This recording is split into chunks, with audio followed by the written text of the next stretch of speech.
if you take my whole, career in carving, I enjoyed the creativity part of it. I meet some interesting and nice people as customers. I'm not real successful at long-term relationships, but those relationships I enjoy. I carved for about a year on the other side of town. After I was there for nearly a year, I really kind of wanted to get into the retail end of it on my own. And so that's when I moved over here, and I moved this building in, and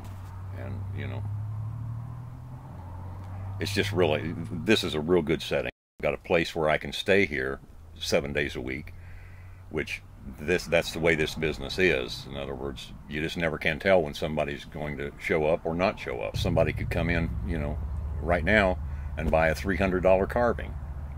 So you kind of have to be around. I'm Robin, 62.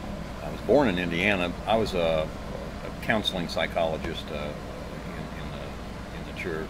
I did that for about 12 or 13 years, and that's when I started carving. Met someone who did it, and he showed me how to get started.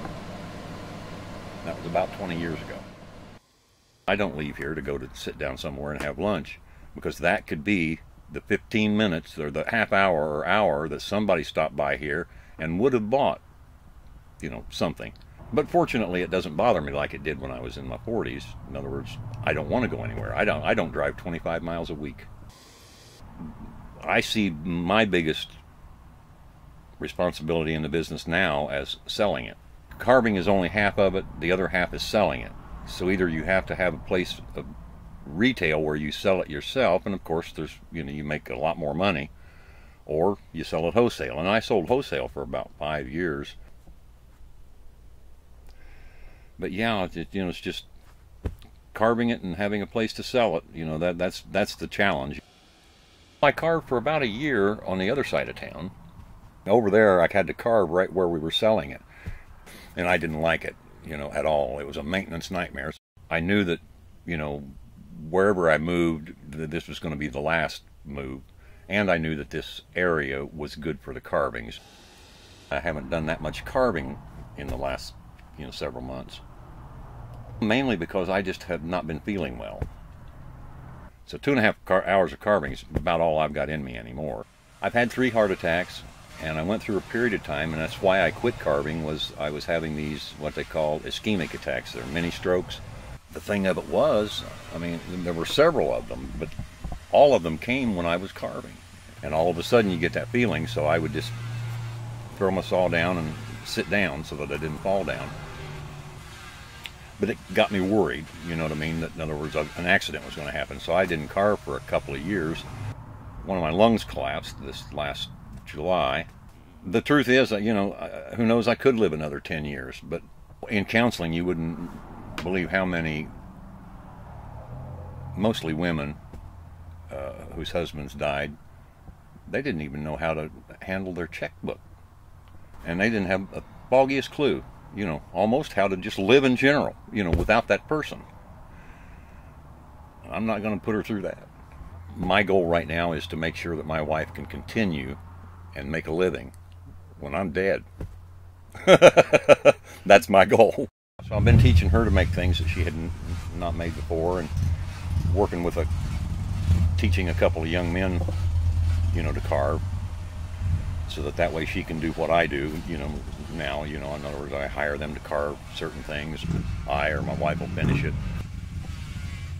Honestly, I guess the biggest challenge is that she doesn't want to hear me talk about not being here.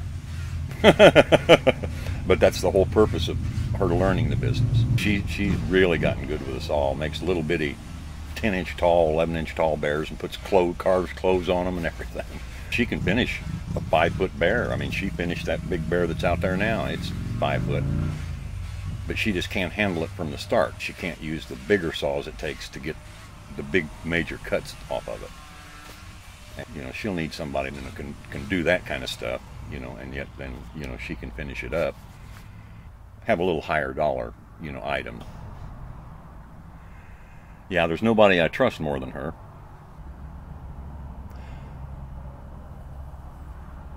I spent most of my life trying to make as much money as I could and to just